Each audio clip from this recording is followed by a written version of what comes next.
Exchange Logistics 101. Let's give you a high-level view into the logistics of exchanging and how to complete a qualifying exchange in the most painless way possible. First, determine whether you and your property qualify to be exchanged pursuant to Internal Revenue Code 1031 and the associated regulations. For instance, are you holding it for income or investment? Then, prepare to sell your relinquished property by including some language which memorializes your intent to complete an exchange in your listing agreement as well as in any purchase and sale agreements. Then, ascertain what your capital gain is as well as your equity. This will give you an insight into how expensive or how much of a property you need as a replacement in order to defer as much capital gain as possible.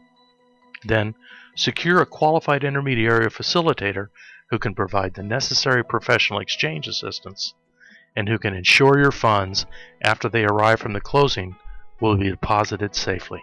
Remember, to avoid constructive receipt issues, it's also important to understand that you cannot touch or control those funds during the entire exchange process.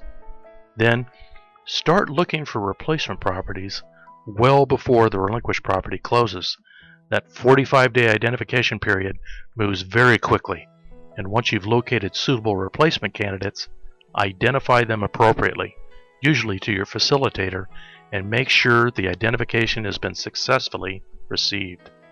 Remember, most exchanges that do fail because of irregularities in identification, so any extra care you exhibit within that effort is definitely time well spent.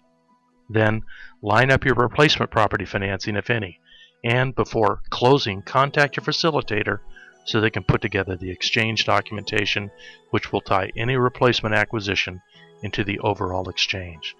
And then last, fill out that Form 8824 and file it with your regular tax return.